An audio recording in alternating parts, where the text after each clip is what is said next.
Good morning student. आज हम अपनी पाठ्य पुस्तक क्षितिज के पाठ 3 ल्हासा की ओर पढ़ते हैं, जिसके लेखक राहुल सांकृत्यायन हैं। उनका जीवन परिचय पढ़ते हैं। राहुल सांकृत्यायन का जन्म सन 1893 में उनके ननिहाल गांव पंद्राहा, जिला आजमगढ़, उत्तर प्रदेश में हुआ। उनका पैतृक गांव कनेला था। इनका मूल नाम केदार पांडे था। उनकी शिक्षा काशी, आगरा और लाहौर में हुई। सन 1930 में उन्होंने श्रीलंका जाकर बौद्ध धर्म ग्रहण कर लिया। तो स्टूडेंट अपना यहाँ से प्रश्न बन रहा है कि राहुल जी का जन्म कहाँ हुआ था और कब हुआ था। तो राहुल सांकृत्यायन का जन्म सन 1893 में उनके ननिहाल गांव पंद्राहा, जिला आजमगढ़, उत्तर प्रदेश में हुआ था। इसको अंडरलाइन कर लीजिए। फिर यहाँ से दूसरा प्रश्न बन रहा है कि उनका मूल नाम क्या था। तो उनका मूल नाम था केदार पांडे था। इसको भी अंडरलाइन कर लीजिए। अपने एक एक नंबर के 2 प्रश्न हो गए हैं कि उनका मूल नाम क्या था। उनका मूल नाम केदार पांडे था। फिर अपना तीसरा जो प्रश्न है वो बन रहा है कि राहुल जी ने कहाँ, कब और कहाँ जाकर बौद्ध धर्म ग्रहण किया। तो सन 1930 में उन्होंने श्रीलंका जाकर बौद्ध धर्म ग्रहण कर लिया। इसको भी अंडरलाइन कर लीजिए आप लोग। आगे बढ़ते हैं। तब से उनका नाम राहुल सांकृत्यायन हो गया। राहुल जी पाली, प्राकृत, अपभ्रंश, तिब्बती, चीनी, जापानी, रूसी सहित अनेक भाषाओं के जानकार थे। उन्हें महापंडित कहा गया है। क्या कहा गया है? क्योंकि वो बहुत सी भाषाओं के जानकार थे, इसलिए उन्हें महापंडित कहा गया है। इसको भी अंडरलाइन कर लेंगे आप। फिर उनका निधन सन 1963 में उनका देहांत हो गया। राहुल जी का देहांत कब हुआ? सन 1963 में। इसको भी अंडरलाइन कर सकते हैं आप। आगे पढ़ते हैं। राहुल सांकृत्यायन ने उपन्यास, कहानी, आत्मकथा, यात्रावृत्त, जीवनी, आलोचना, शोध आदि अनेक विद्याओं में साहित्य सृजन किया। इतना ही नहीं, उन्होंने अनेक ग्रंथों का हिंदी में अनुवाद भी किया। मेरी जीवन यात्रा, 6 भाग, दर्शन, दिग्दर्शन, 22वीं सदी, वोल्गा में गंगा, भागो नहीं, दुनिया को बदलो, दिमागी गुलामी, घुमक्कड़ शास्त्र उनकी प्रमुख कृतियां हैं। उनकी प्रमुख कृतियों के नाम भी आप लोग अंडरलाइन कर लेंगे कि उनकी प्रमुख कृतियों के नाम क्या हैं। उनकी प्रमुख कृतियों के नाम यहाँ से आप लोग अंडरलाइन कर लेंगे। आगे पढ़ते हैं।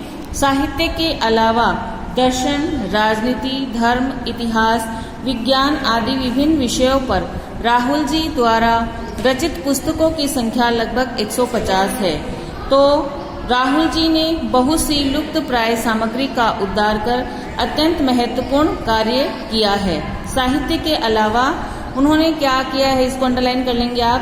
साहित्य के अलावा दर्शन, राजनीति, धर्म, इतिहास, विज्ञान आदि विभिन्न विषयों पर राहुल जी द्वारा रचित पुस्तकों की संख्या लगभग 150 है। कितनी है? 150 हैं। इसको अंडरलाइन कर लेंगे। फिर आगे पढ़ते हैं। यात्रावृत्त लेखन में राहुल जी का स्थान अनन्यतम है। उन्होंने घुमक्कड़ी का शास्त्र रचा है और उसमें होने वाले लाभों का विस्तार से वर्णन करते हुए मंजिल के स्थान पर यात्रा को ही घुमक्कड़ का उद्देश्य बताया है।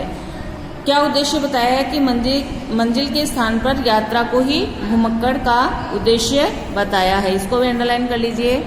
आगे पढ़ते हैं। घुमक्कड़ी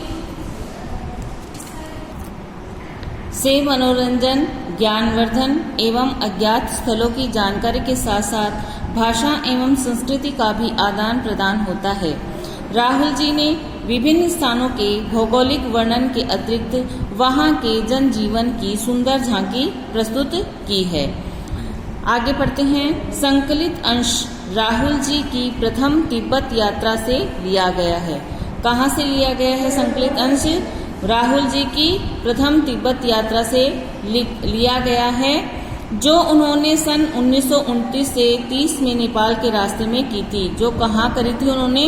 सन 1929-30 में नेपाल के रास्ते से की थी। इसको भी अंडरलाइन कर लेंगे आप लोग। आगे पढ़ते हैं। उस समय भारतीयों को तिब्बत यात्रा की अनुमति नहीं थी, इसलिए उन्होंने यह यात्रा एक भीखमंगे के छद्म वेश में की थी। उसमें तिब्बती की राजधानी लहसा की ओर जाने वाले दुर्गम रास्तों का वर्णन उन्हें बहुत ही रोचक शैली में किया है। इस यात्रा वृतांत में हमें उस समय के तिब्बती समाज के बारे में भी जानकारी मिलती है। तो स्टूडेंट, इसमें लेखक ने जो उस समय का जो तिब्बती समाज था वो कैसा था, इसके बारे में भी हमें जानकारी दी है कि तिब्बत का जो प्रदेश है वो विभिन्न जागीरों में बटा हुआ था। अधिकतर जागीरें थी वो विभिन्न मठों के अधीन थी। जागीरों के मालिक खेती की व्यवस्था है वो अपने आप करवाते थे। खेती करने के लिए उन्हें बेगार में मजदूर मिल जाते थे। सारी व्यवस्था की देखभाल एक भिक्षु करता था। वह भिक्षु जागीर के लिए लोगों में राजा की तरह सम्मान पाता था। तिब्बत के समाज में छुआछूत, जाति प्रथा आदि कुप्रथाएं नहीं थी। कोई अनजान व्यक्ति भी किसी के घर में अंदर तक जा नहीं सकता था। वह अपनी झोली में चाय की पत्ती देकर घर की औरतों को चाय बना सकता था। सास बहू में कोई भी उसका बुरा नहीं मानती थी।